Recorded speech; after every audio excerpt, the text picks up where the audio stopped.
25 nouvelles plaques de la jetée des skippers qui bordent les Champs-Élysées de la mer. Quand même, ça commence à prendre du galon autour de ce chenal.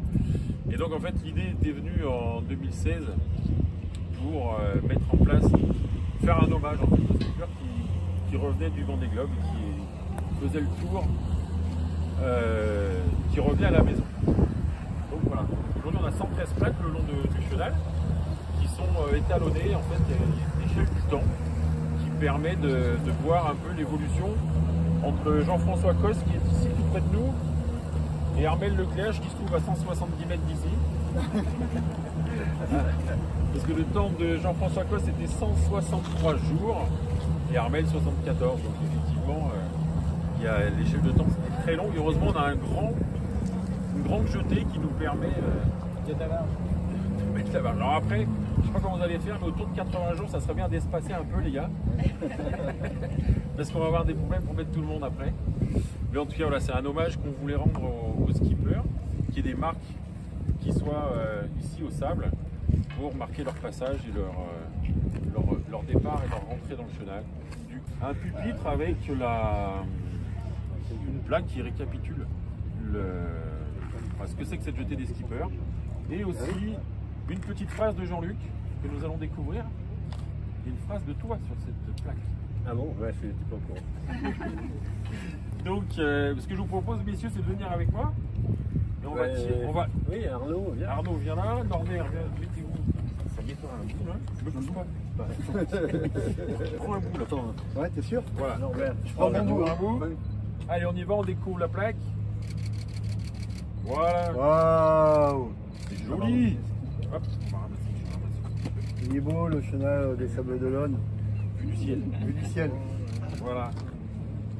Donc, et puis on a une petite pensée pour Kojiro, puisqu'on a une représentante de son équipe qui est là. Arigato. Arigato. Campagne. Et donc, ça nous fait plaisir d'avoir Kojiro inscrit sur cette jetée. Grâce à la distance, le temps que chaque concurrent a mis. C'est vraiment, j'ai vu ça nulle part ailleurs. Je ne sais pas qui a eu l'idée de ça. Alors c'est moi en visitant la basilique Saint-Pierre de Rome. Ah voilà. Parce qu'en fait, sur le sol de la basilique Saint-Pierre, il y a une ligne. Alors c'est pas du temps, c'est de la distance. Et les plus grandes cathédrales du monde en fait sont mentionnées sur le sol pour démontrer que l'église du Pape est la plus grande. Et en fait, quand on voit par exemple marqué sur le sol Notre-Dame de Paris, je crois qu'on vient de mettre, on se retourne, il y a encore la moitié de la nef. Et je me suis dit, tiens, c'est chouette ce truc, on pourrait l'appliquer au Vendée Globe. Parce que c'est vrai qu'avec Lionel, on cherchait depuis un moment à immortaliser un peu tous les skippers qui ont réussi à terminer le Vendée Globe par une sorte de mémorial. Et donc du coup, on a transféré l'idée avec le temps, donc 2 mètres par jour. Oui, c'est génial. J'ai une intuition dans cette basilique.